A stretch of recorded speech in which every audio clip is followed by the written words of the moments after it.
బులెటిన్లో డీటెయిల్స్ చూస్తే సీఎం రేవంత్ రెడ్డి కీలక వ్యాఖ్యలు చేశారు. తనను నమ్మి 4 కోట్ల మంది ప్రజలు ఓట్లు వేశారని, తన అధికారాన్ని ప్రజలకే ఉపయోగిస్తాను తప్ప ప్రత్యర్థులను తొక్కడానికి కాదని చెప్పారు. తాను కర్మ సిద్ధాంతాన్ని నమ్ముతానని అన్నారు. కోపాన్ని ప్రదర్శించేందుకు ముఖ్యమంత్రి కాలేదని, ప్రజలు తనపై పెట్టిన బాధ్యతను నెరవేర్చేందుకే తాను సీఎం అయ్యానని అన్నారు. తన గెలుపు ప్రత్యర్థులకు దుఃఖమని చెప్పారు.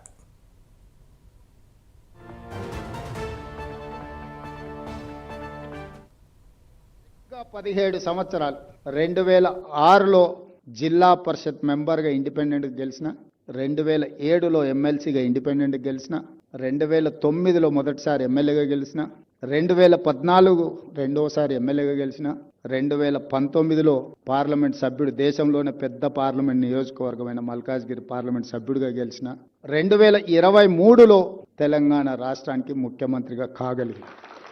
గ్రామీణ ప్రాంతం నుంచి, వ్యవసాయ కుటుంబం నుంచి, మధ్యతరగతి ఉమ్మడి కుటుంబంలో పెరిగిన నేను ఇంత గొప్ప అవకాశాన్ని 4 కోట్ల తెలంగాణ ప్రజలు ఇస్తే, ఈ అవకాశాన్ని 4 కోట్ల తెలంగాణ ప్రజల యొక్క సంక్షేమం కోసము, అభివృద్ధి కోసము, ఈ ప్రాంత అభ్యున్నతి కోసం ఉపయోగించకుండా నాకెవరో నచ్చలేదనో, నాకెవరి మీద కోపం వచ్చిందనో నేను ఈ అధికారాన్ని ఒకవేళ వినియోగిస్తే నాకంటే మూర్ఖుడు ఇంకొకడు ఉండడు అని నేను భావిస్తున్నాను.